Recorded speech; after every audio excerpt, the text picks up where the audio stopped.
Bienvenidos a un episodio más de Querido Doctor. Buenos días, buenas tardes, buenas noches, dependiendo de la hora en que nos estén escuchando.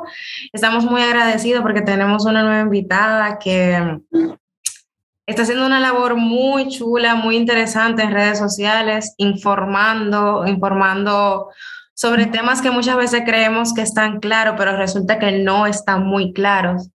Y nada, vamos a darle inicio para que se presente y nos cuente un poco de su proyecto y por qué surge el proyecto que la llevó a eso. Bienvenida, doctora. Gracias. Hola, yo soy la creadora de Enough Journey. Mi proyecto inició en un año que, como sabemos, fue muy difícil para todos, el 2021. Y a pesar de que en el inicio del 2021 no tenía una idea clara de qué proyecto yo iniciaría, sí sabía que me quería preparar. En mi caso lo hice por cursos virtuales para que al momento de iniciar el proyecto lo hiciera de una manera más eficaz.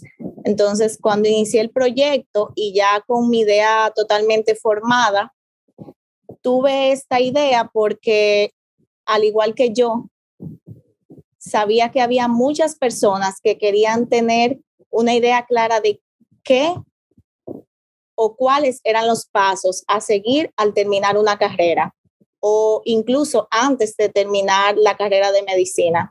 Entonces, en esta plataforma, yo básicamente hablo de todo esto. A pesar de que en mi caso me estoy preparando para el ENORM, quise también que los demás vieran cuáles eran los otros caminos y que al momento de elegir ya hacer una residencia en República Dominicana, lo hicieran no porque fue la única opción o porque no tuvieron el tiempo suficiente para prepararse para otros exámenes, sino que por lo menos tuvieran una idea general de cuáles eran sus otras alternativas.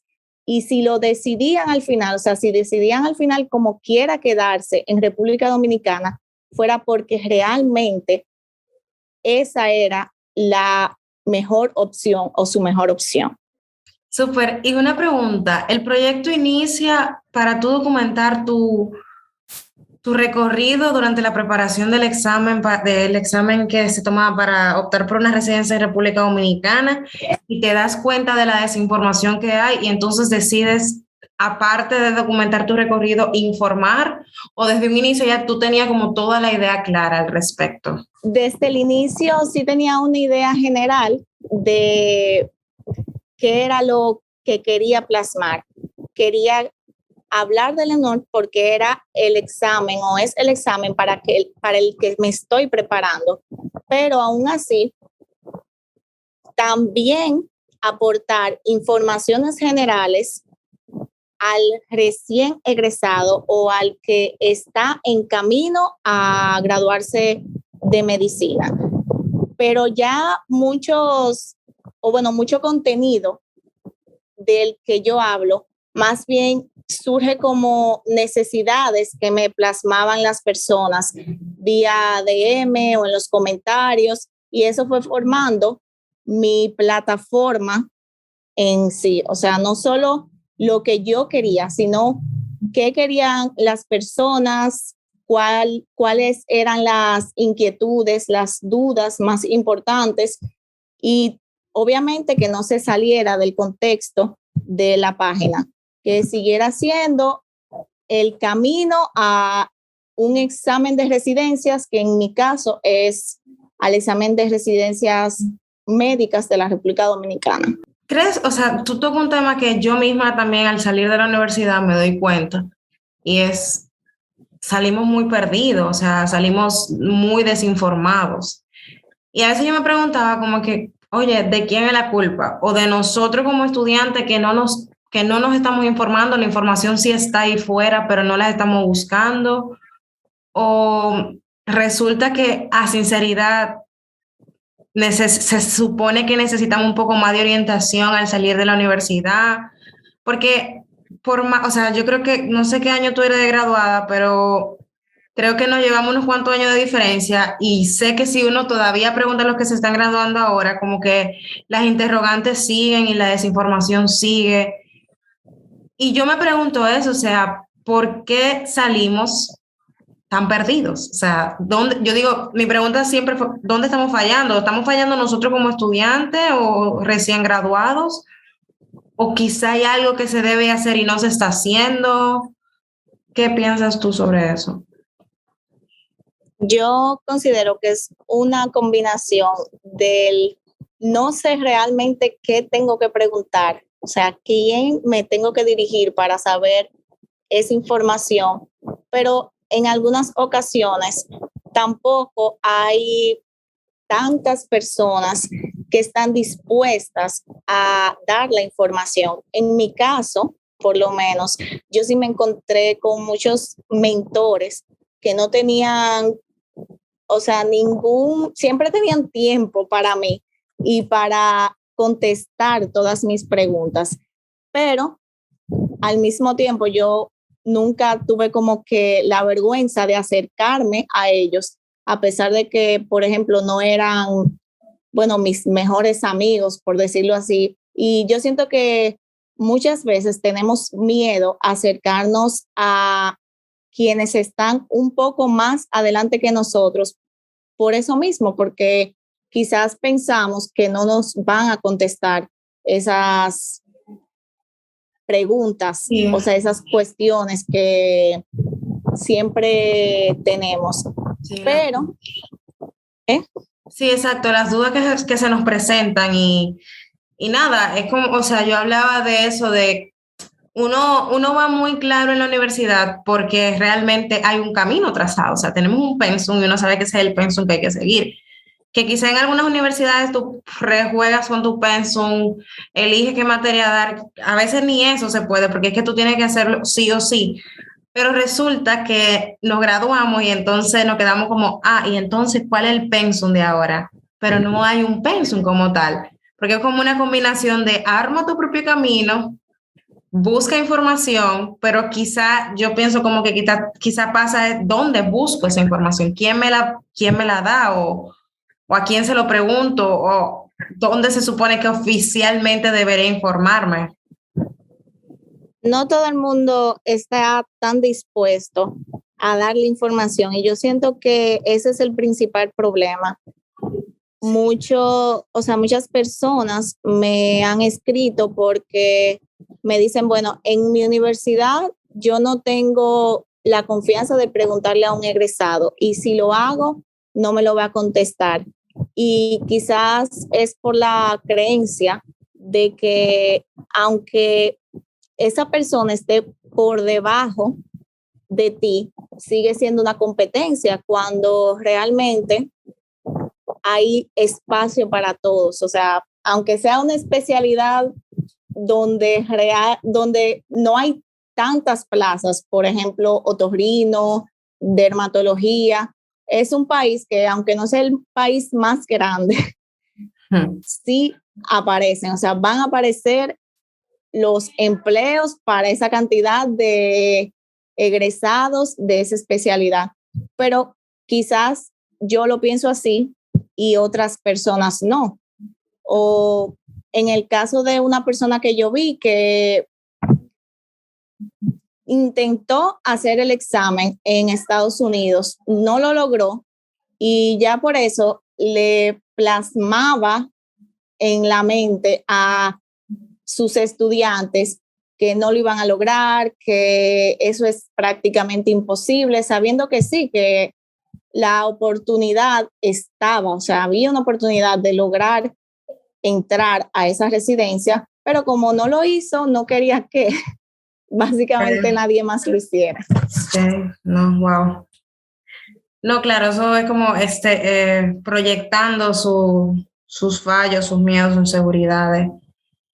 Dentro de los temas que tú has encontrado que están más confusos en la mente del egresado, ¿cuál sería como el top three? ¿Cuál sería como que, mira, yo siento que de las cosas que más me preguntan o que de las cosas que menos sabemos son de esa y esa? ¿Cuáles serían esas tres, en tu opinión? El primero, ¿cuáles son los requisitos o, bueno, sí, cuáles son los requisitos para entrar a una residencia? Eso es independientemente del país. Ok. República Dominicana, Estados Unidos, Alemania, España. Esa es una de las preguntas más realizadas. También, ¿cuál es la pasantía que me conviene? Y cuál es el proceso para yo solicitar mi S4. A pesar de que está y la información sí está en la web, aunque no creo que totalmente completa, es una de las preguntas que más me han hecho. Ok. Bueno, yo te he catalogado como la máster en el tema pasantía. De hecho, antes de grabar, nosotros intentamos grabar en días anteriores, pero no se pudo. Y hablábamos sobre eso. Y bueno, tú me comentabas cosas que yo decía, pero yo no sé si es nuevo, pero yo terminé mi pasantía, yo la hice, se supone que yo pasé por todo eso y yo no me enteré de que existían esas otras posibilidades. Y bueno, te externaba eso, te decía, entiendo que sería ideal hablar sobre ese tema de las pasantías, que por más que se hable, sigue quedando como inconcluso, y que nos adelantara un poco, de acuerdo a tu proceso, como bien me dijiste, cuál es el paso a seguir una vez terminada o ya acercándose la fecha para terminar, porque también es otra cosa muy importante que yo voy viendo. Yo decía, a ver, el que va terminando su carrera tiene que ir como que viendo qué es lo siguiente que toca. O sea, lamentablemente no podemos esperar terminar y decir ahí, bueno, ahora voy a buscar pasantía. O sea, creo que te comentaba de que yo empecé pasantía y todavía no me había graduado. Y por suerte contamos con esa posibilidad, pero ¿qué hay que hacer para lograr eso? O sea, creo no, estoy más que segura que sería un tema de mucho provecho el hablar sobre qué pasos dar. Imaginarnos que ahora mismo yo soy un estudiante que le queda un internado quizás, o tú me corriges en qué momento sería específico empezar, pero o sea, le queda un internado para terminar. Ahora es el momento para empezar. ¿Qué debo hacer? ¿Cuáles documentos debo ir recolectando?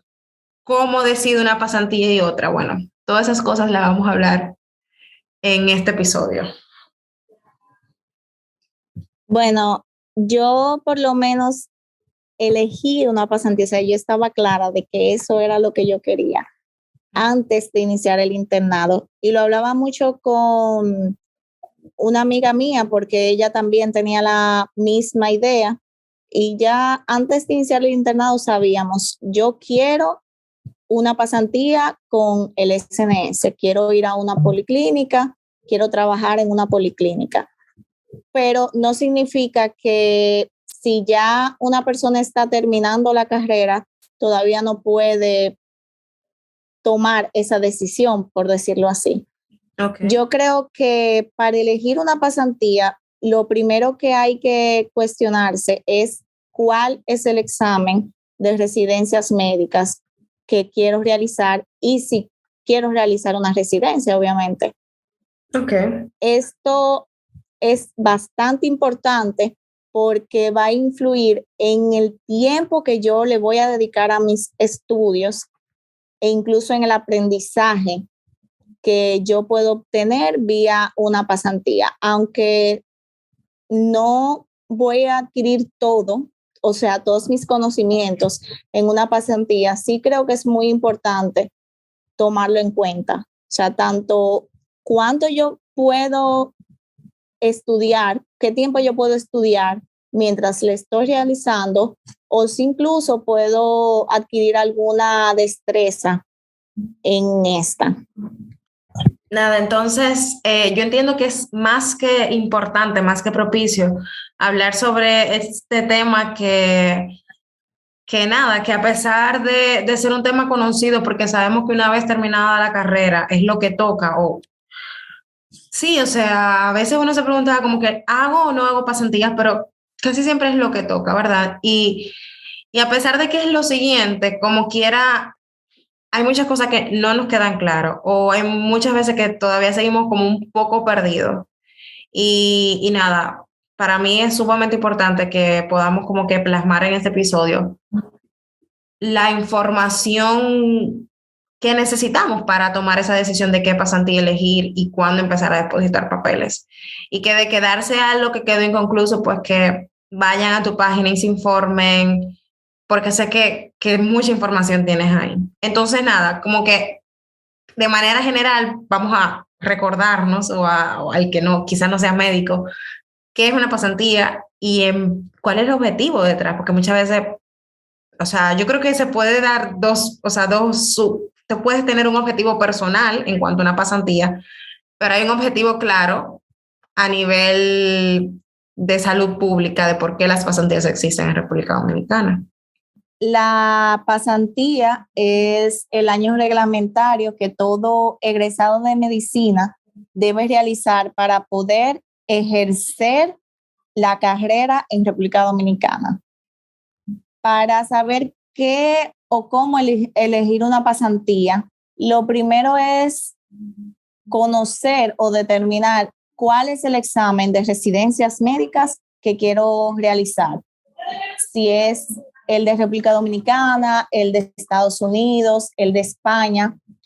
Esto me va a ayudar incluso a determinar en qué tiempo yo quiero empezar mi pasantía, porque en el caso de los que van a realizar el examen en Estados Unidos, que ya me han comentado por lo menos, no sé si eso ha cambiado en los últimos meses, pero en ese caso no es obligatorio realizar la pasantía, por lo menos desde que salgo de la universidad.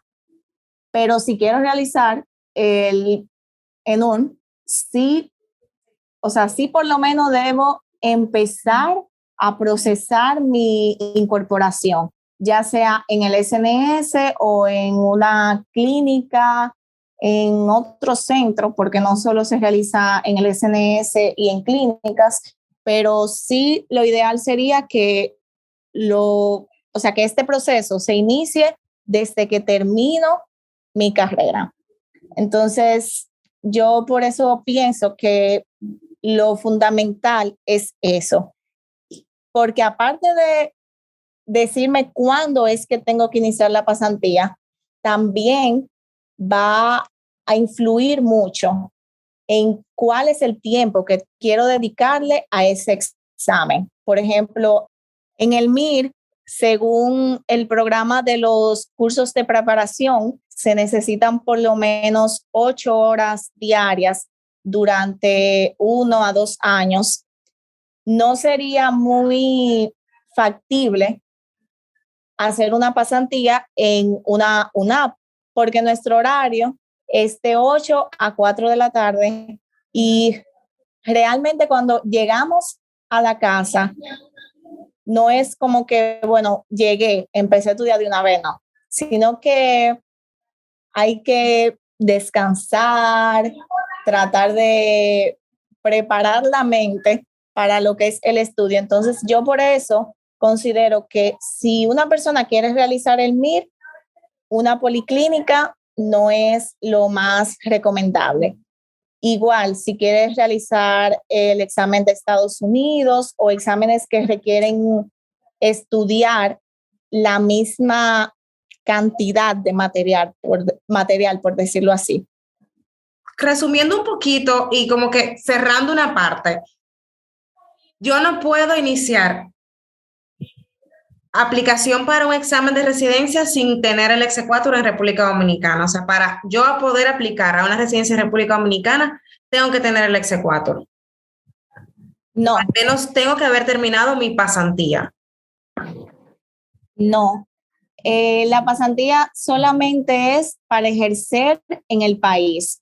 Las personas que quieren realizar el examen de Estados Unidos o el MIR Regularmente lo hacen porque está abierta la posibilidad de, bueno, si tengo que volver a mi país, por lo menos ya tengo mi licencia para ejercer o sea, en claro. República Yo había Dominicana. escuchado como que en Estados Unidos le estaban pidiendo el exequatur. Yo no estoy segura de qué tan cierto es. O sea, yo hablo de lo que sé. Yo sé, aquí en Alemania sí se necesita tu exequatur, te lo piden dentro de los papeles. De hecho, no te piden exactamente el exequatur, te piden algo que se llama carta de no objeción, que es una carta que da el Ministerio de Salud Pública con el que dice que tú no has hecho, no has cometido ninguna mala praxis. Y eso te lo otorgan con tu exequatur. O sea, no es el exequatur per se, pero sí es una carta que para tú tener esa carta tienes que tener el exequatur. Y por ende, una pasantía terminada. Pero mi pregunta era, ¿yo puedo inscribirme en el examen de República Dominicana sin haber tenido el exequatur? Solamente con la pasantía terminada. Sí, sí se puede inscribir en el examen de República Dominicana, pero me parece que todavía la pasantía tengo que por lo menos estar en una pasantía, o sea, estar en el proceso de finalizar y sobre todo, se puede guardar la nota, todavía está esa opción, pero para iniciar la residencia médica, perdón, necesito una carta que diga que antes de que inicie el año de R1, yo voy a terminar la pasantía. Ok, entiendo perfectamente. Una pregunta, ¿en qué momento depositas tus papeles para, o sea, tú depositas tus papeles para entrar en el proceso de pasantía estando en la universidad, faltándote qué tiempo para graduarte? Yo solicité mi pasantía justo después de graduarme, pero Ok. mis documentos, o sea, los documentos necesarios para la pasantía, ya yo los había solicitado aproximadamente un mes y medio antes. Se puede iniciar la pasantía desde que terminas tu pensum. Se puede solicitar siempre y cuando tu universidad te entregue todos los documentos requeridos, que son una certificación de finalización de estudio, también récord de notas, entre otros.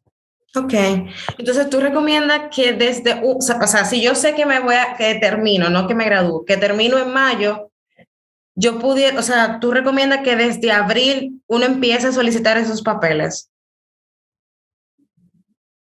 No, no se puede, o sea, hasta donde yo tengo entendido, actualmente no se puede solicitar sin terminar los estudios. Yo tengo que terminar mi pensum completo, mi internado tiene que estar completo. Y luego de que termino, hasta un día después de que me publican el último internado, entonces ahí solicito a la universidad todos los documentos requeridos y empieza mi proceso. En el caso de INTEC, que yo soy graduada de INTEC, hay personas que terminan en abril, pero se gradúan en octubre. Cuando le entregan sus documentos, ya sea en junio, julio, a partir de ahí pueden comenzar el proceso e iniciar una pasantía incluso sin graduarse formalmente. Claro, que fue mi caso. En mi caso, que yo hago una pasantía honorífica y no me he graduado, pero sí terminé el pensum, yo inicié esa pasantía, en mi caso honorífica, sin graduarme. ¿Los otros tipos de pasantías se pueden iniciar también sin graduarse? Por En ejemplo, el SNE, ajá. en el SNS puedes iniciar luego de que te entregan los documentos como certificación de grado y todo eso. Y esos documentos sí te lo pueden entregar antes de graduarte. Ok. O sea que sí se podría iniciar una pasantía antes de la graduación formal con toga y birrete. Ok, exacto. Entonces, nada, tú nos comentabas de que hay como que ciertos aspectos que hay que tomar en cuenta y como que sentarse con uno mismo, como digo yo, y preguntarse, ok, ¿qué pasantía me conviene? Y no hacerlo en automático, dependiendo de qué yo quiero. Y me comentabas que como que tenías escrito unas preguntas que eran como muy importantes para cada recién graduado hacerse y hacer una correcta elección de la pasantía. Entonces, como que, ¿qué tú me pudieras decir al respecto?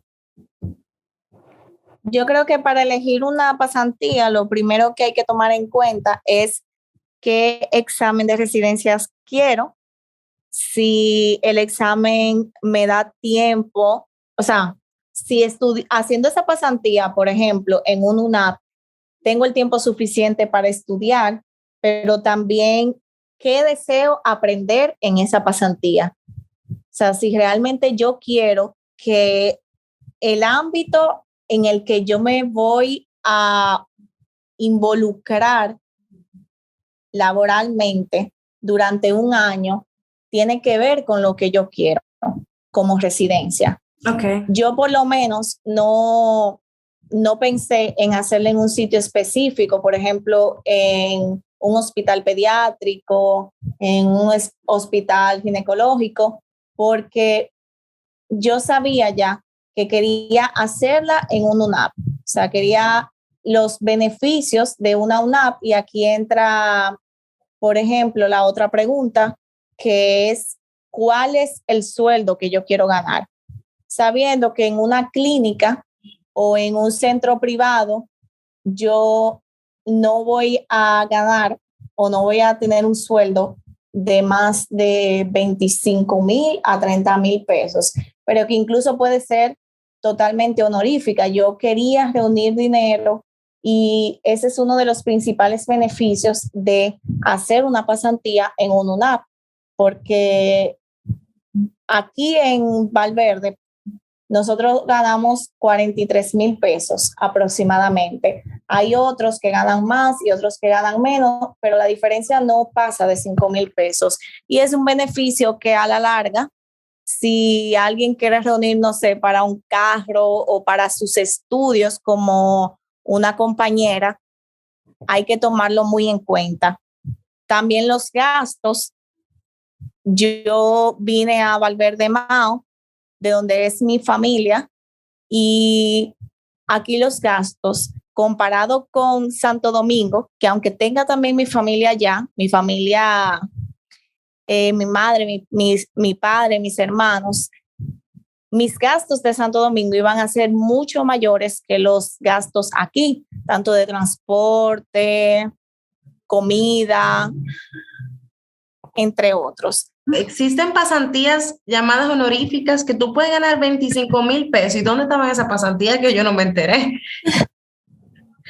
Bueno, yo lo supe por el Cibao, o sea, lo supe por el Cibao porque alguien me lo comentó. No sé si eso es así en Santo Domingo, pero supe de alguien que en Santiago ganaba 25,000 pesos en una pasantía. No era la misma carga laboral, o sea, ella no trabajaba de 8 a 4, trabajaba de 8 a 5 y aparte tenía que hacer servicios. O sea, que era un poquito más pero tedioso. No era, esa pasantía no era por parte de SNS, porque SNS tiene su sueldo estándar, ¿verdad?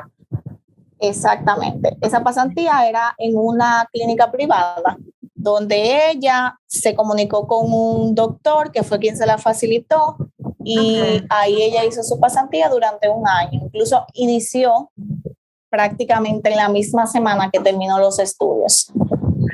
Ahora que tú dices que ella se puso en contacto con ese doctor, las pasantías honoríficas, ¿existen, o sea, tienen que estar reguladas por salud pública? O yo, por ejemplo, puedo llamar a un doctor que yo conozca y decir, yo puedo hacer pasantía con usted y eso me vale, o no es así. O sea, tienen que ser clínicas que estén reconocidas por salud pública. ¿Tú de casualidad tienes información?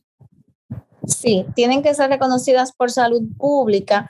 No sé si hay como una opción donde se puede solicitar directamente ese centro, pero sí sé por una amiga que este doctor tiene que tener un permiso de salud pública para poder implementar la pasantía en su consultorio o en su clínica. Ok, entiendo. Entonces, hablando de eso, existen, o sea, tú me acabas de hablar de la pasantía de SNS, que es la que, como que la oficial, ¿verdad? tú me corriges si no es así, y es la que tiene un sueldo estándar y bueno, esto que tú nos acabas de explicar. Existe la honorífica que yo la conozco un poco más porque fue la de mi caso, que en esa te pagan si quieren, o sea, no están en la obligación. Hay personas que optan por ella porque salen un poco más rápido, que yo quiero que hablemos un poquito de eso más adelante. Mi pregunta era como que el tiempo de espera. Por ejemplo, tengo entendido que, no sé si eso cambió, pero yo recuerdo como experiencia personal, y por eso también como que quiero hablarlo, porque no sé si eso era en ese momento o si era simplemente un mito, pero yo recuerdo un día entregando mis papeles que alguien ahí, o alguien enseñó como una lista de tiempo de espera y como que alguien dijo, yo tengo un año esperando por esa pasantía. Yo no investigué mucho porque yo no iba por ese tipo de pasantías, yo simplemente dije, bueno, yo me voy con mi honorífica porque sale rápido. Yo no sé si eso es así, si sigue siendo así, si de verdad se espera todo un año por una pasantía o si eso era antes y ya cambió. ¿Cómo es la cosa ahora? Bueno, cuando yo seleccioné mi pasantía a Valverde, yo era la única persona en lista de espera. A mí me llamaron prácticamente de manera instantánea, comparado con otras personas que tuvieron que esperar 3 y 4 meses. Okay. Pero sí es totalmente, o sea, está totalmente claro que si yo la hago en una clínica, cuando yo lo solicito mis papeles, que ahí es que empieza a correr el tiempo. Si, por ejemplo, yo lo hago el 9 de noviembre y ya tengo mi carta y adjunto mi carta, hablé con el doctor con el que voy a trabajar, yo puedo iniciarla ya, porque ya ese año está corriendo. Pero para eso sí tengo que adjuntar los papeles en el portal. Entonces, a partir de ahí es que inicie el año. En Santiago, que me imagino que ese es uno de los, o sea, una de las provincias donde más se dura, tanto Santiago como Santo Domingo, sí sé de personas que llegan al año. Y en la provincia donde estoy, en Valverde, dependiendo de el tiempo de la promoción que se acaba de graduar, hay personas que han durado incluso 6 meses y yo duré un mes para empezar. O sea que todo es muy subjetivo, pero si lo hacen honorífico, se puede iniciar desde ya. O sea, si ya tienen la carta, la adjunta, ya ahí inició el año de pasantía. Okay. Ok, aunque quizá, o sea, con eso tú me estás diciendo que quizá si la persona no ha iniciado como tal en el centro, pero la carta ya tiene un año, ya está corriendo ese año. O no, o entendí mal.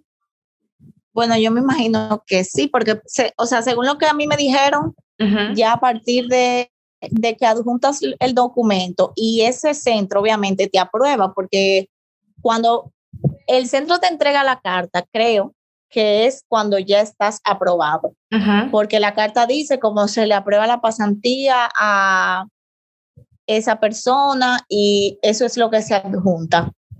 Entonces, a partir del adjunte de esa carta es que inicia el año de pasantía para las honoríficas.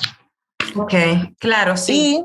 Y en mi caso, cuando me llaman de la regional de salud, de la provincia donde voy a estar laborando y tomo posesión. O sea, luego de mi toma de posesión es que inicia mi año, porque a mí me llamaron a mediados de diciembre, pero yo inicié a final de diciembre. Entonces, mi año reglamentario realmente inicia al final de diciembre, porque es cuando ellos le dan la aprobación a Salud Pública o al SNS de que sí, ya yo inicié a laborar. Ok, entiendo. Tú mencionas de adjuntar documentos. Yo recuerdo que yo tenía que ir en persona a llevar esos documentos y yo recuerdo que había que ir a muchísimos lugares diferentes. ¿Se supone que ahora todo se puede hacer vía digital o no? Yo hice todo digital. Mis documentos, o sea, los solicité en Intec virtual. Solo tuve que ir al MESID a recoger mis documentos ya legalizados e incluso ya me daban el número vía virtual. O sea, yo no tenía que recoger el documento para iniciar el proceso en el portal del SNS, sino que iba para tener mi documento en mis manos, como se dice. Yo quisiera recalcarte que eso, yo estoy hablando de 2018, porque ahorita parece que yo estoy hablando de 2001 o algo así. Pero es increíble. Yo imagino que también por Corona todo se digitalizó inmediato, pero es increíble porque simplemente estamos hablando de 2 años de diferencia. Y es como... Y el cambio fue bastante brusco. O sea, cuando tú me estás diciendo todo un proceso y otro. Sí, o sea, yo recuerdo que yo di más vuelta y entonces uno iba como a tantas oficinitas y iba recolectando. Parecía como las pistas de Blue, como tú siguiendo, o sea, yo fui a lugares que yo ni imaginaba que existían. Y ahora todo, o sea, wow. Yo hice todo el proceso por internet. Y a mí simplemente me llamaron de Valverde y me dijeron, te tocó tal UNAP. Entonces, cuando me dijeron que me tocó esa UNAP, yo incluso le pregunté si podía haber cambio, porque yo la quería sin estadía para vivir en mi casa de Mao y me la estaban dando con estadía. Entonces, firmé en el único momento donde yo tenía que presentarme en cuerpo, era en la toma de posesión para firmar, y se suponía que de ahí mismo irme a mi policlínica. Oh, wow. ¿Y dónde se firma? O sea, ¿dónde tienes que dirigirte? A la gerencia de área. En la gerencia de área se toma posesión, ahí se supone que te espera tu coordinadora, o sea, la gerente de área, que es la que coordina esa regional, esas UNAPs de esa regional. Entonces, tu coordinadora, la coordinadora de tu zona, te debería llevar a tu UNAP. No siempre pasa, pero eso es lo que debería de pasar. Okay. Entonces, un tema muy importante. Se supone que ya yo estoy escuchando esto y digo, bueno, ya yo sé y como que ya tengo un poco de luz. Si ya yo quisiera empezar a recolectar mis papeles, ¿dónde yo consigo esa información de, bueno, yo necesito esto, así en orden? Eso se supone que tengo una página en internet, andas rodando un papel, o resulta, se supone que esos pasos estandarizados, alguien te lo dijo o están sumamente claros en la página de SNS, más ahora que el proceso se digitalizó y que ya no es yendo a diferentes lugares, o cómo por ejemplo, tú te informaste. Yo todo lo busqué por el SNS, ahí estaba toda la información y todos los documentos que necesitaba. En INTEC simplemente se pide, al igual que en otras universidades, porque conozco egresados de la UAS y de la UNFU, que me decían que el proceso es el mismo. Se pide el juego de documentos para pasantía. Y algo que quiero como que tomar o tocar es cómo son los documentos que yo solicito antes de graduarme y después, porque yo solicité todos mis documentos antes de graduarme y ahora que estoy realizando el proceso de C4 o por lo menos recopilando la información, pensaba que con esos documentos podía solicitar, pero tuve que pedir todo. Ya te quedan 2 meses para terminar. 2 semanas. 2 semanas, oh, wow, ya. O sea, ¿qué pasos tú estás dando y en qué momento iniciaste a dar esos pasos? En tu caso, por ejemplo. Yo inicié hace una semana y pico, no sé, y fue con la solicitud del juego de documentos para C4. Ahí eso incluye el récord de notas, incluye certificación de grado, entre otros. Todo eso dura aproximadamente 14 días para tenerlos en tus manos. Luego de que se termina ya la pasantía, o sea, eso es lo único que se puede avanzar, porque ya luego de que terminas la pasantía, es que empieza lo demás, que es carta de la zona, carta de la gerencia, carta de la regional y carta ya del Sistema Nacional de Salud. Pero al final, todo eso tú lo puedes hacer en menos de una semana. Por eso digo que la solicitud de C4, cuando tú sabes que esos documentos los puedes sacar antes, solamente dura como una semana luego de tu finalización de pasantía. Pero si tú no lo sabes, tú puedes durar hasta 2 meses dando vuelta. Ok, entonces ese juego para solicitud de Exequatur se solicita en la universidad de cada quien. En cada universidad. Ok. Se envía al MESID, perdón, y ellos hacen un proceso de legalización. Luego, cuando vas a legalizar, que ahí recomiendo que siempre lo hagan en Santo Domingo por experiencia de alguien cercano, el proceso dura aproximadamente 15 días para la legalización o completar la legalización. Si lo hacen por por Santiago o por Valverde, por ejemplo, el proceso puede durar de 1 mes y medio a 3 meses. Una vez tú depositas esos documentos, ¿cuándo se supone, si estás enterada, que uno obtiene su Exequatur? Tenía entendido que era al año. He visto como que ha disminuido el tiempo. ¿Sigue siendo al año? ¿Sigue siendo menos?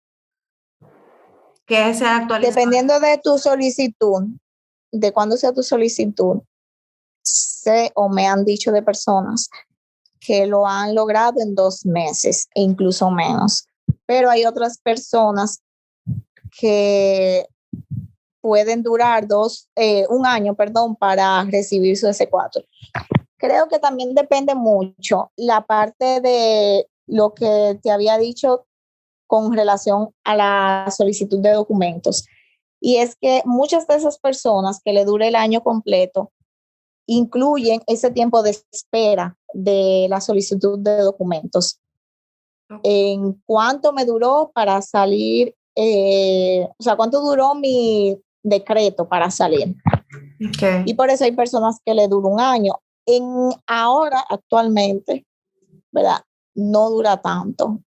Por lo menos no 1 año. Dura de 6 meses a 9, dependiendo de cuándo lo solicite, pero hay personas que lo pueden conseguir antes. Sí, porque a pesar de todo yo entiendo lo que me dices, pero yo recuerdo haber recibido un documento, un papel, como que me decía en tal fecha, como que podía volver o como que podía retirarlo.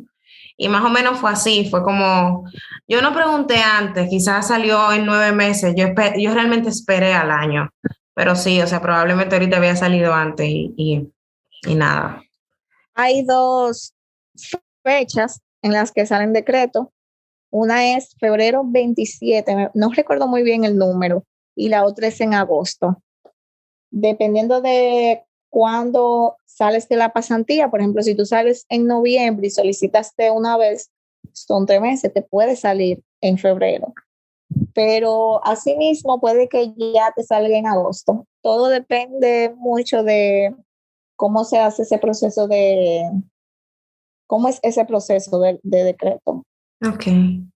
Entonces, quizás como para cerrar un poco, de manera personal, ¿cómo tú has podido ver, ya tú terminas en 2 meses, ya tú viviste la experiencia pasantía? ¿Cómo tú puedes describir tu experiencia? ¿Qué ventajas, qué desventajas tuviste? Quizá qué consejos tú pudieras dar para el que va a iniciar su pasantía en una UNAP. ¿Qué te llevas? ¿Qué entiendes que pudiera mejorar? Toda esa experiencia, porque en mi caso personal yo viví la experiencia Baní y ahí vi en 3 meses lo que era el día a día de una UNAP, pero tú te llevas 1 año de experiencia y 1 año de experiencia con COVID, que me imagino que se agrega mucho más a todo. Entonces, ¿qué tú pudieras como comentarnos sobre eso?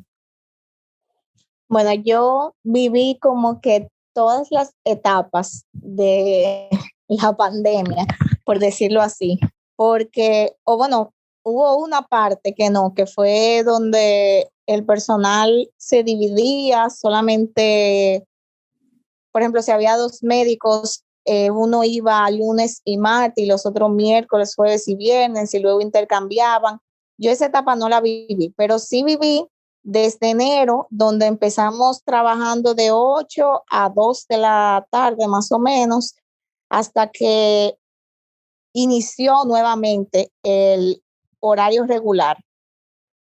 Pero también viví las etapas clínicas o de jornadas, donde al inicio eran pruebas masivas, se tenían que enviar todos los casos sospechosos y prácticamente iniciando el año, inicia con en marzo el proceso de vacunación, que fue yo creo que la etapa más difícil de toda mi pasantía, porque mi UNAP vacunaba aproximadamente 130, 150 personas Wow.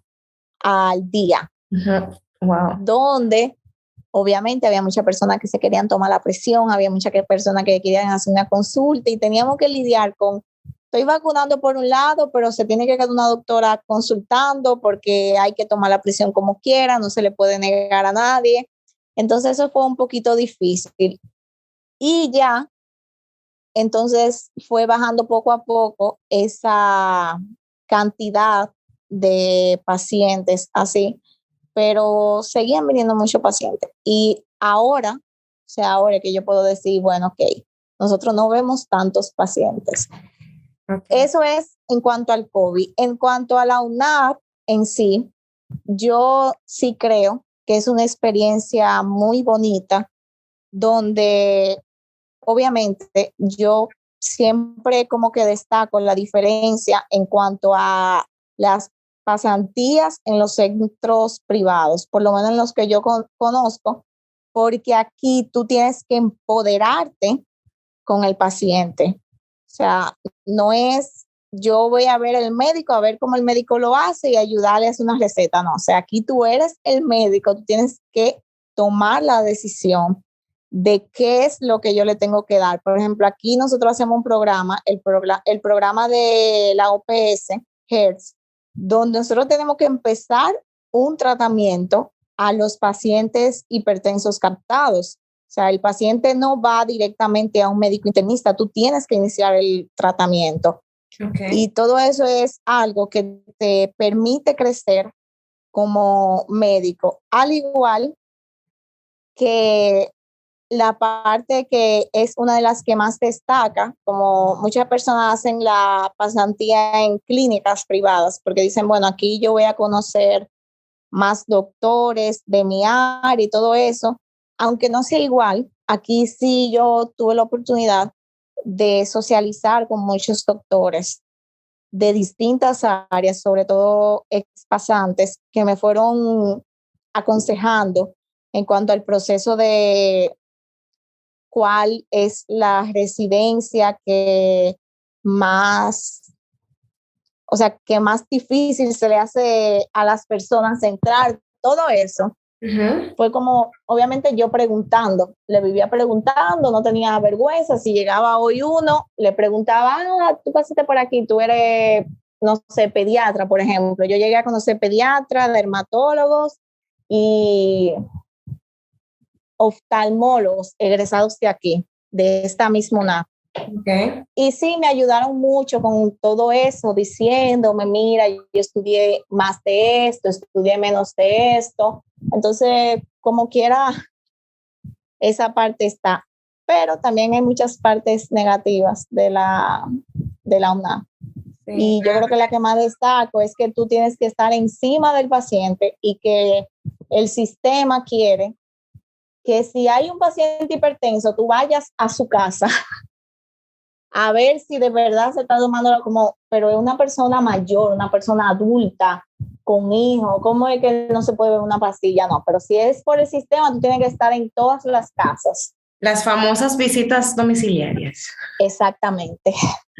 Y ahora en COVID, a mí lo último que me dijeron la semana pasada fue que yo tenía que ir con las promotoras a las casas de las personas que habían salido positivas cuando se hicieron la prueba en la DPS y percatarme de que realmente están cumpliendo con el aislamiento. Y yo, pero, Okay. señor, ¿y cómo yo puedo ir de guachimán prácticamente a ver si realmente esa gente no sale de su casa? Cuando yo sé que sí, que salen de su casa, porque la mayoría... Sí, cosas a veces que uno se pregunta, pero bueno, de verdad eso le toca al médico.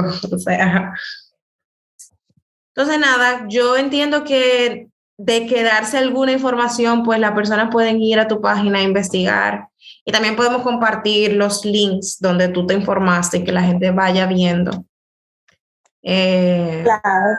la información que necesita. Y con tiempo vaya reuniendo su papel y con tiempo vaya preguntando. Y de algo que quizás no quedó claro, pues entiendo y me imagino que, porque sé que tú abiertamente puedes responder y ayudar, porque sé que lo estás haciendo. Bueno, por eso iniciaste tu proyecto, para dar esa información que tú entendías que se necesita. Y definitivamente. Y que no tengan miedo a preguntar, sobre todo. O sea, que no se queden con mi página como que eso es fuente totalmente confiable, porque muchas veces hay personas que quizás ni siquiera terminaron la carrera y me dicen, no, mira, yo creo que eso no es así. Y luego yo digo, sí, es verdad, eso no es así. Sino que investiguen y que no tengan miedo a preguntarle. Y va a aparecer uno o dos, porque lo digo por experiencia, van a aparecer personas que van a decir que no te van a contestar, pero al mismo tiempo van a aparecer muchos que sí, te van a decir, sí, yo sí te contesto lo que tú quieras. Es así. No, totalmente, te doy toda la razón. Bueno, pues muchas gracias por estar aquí.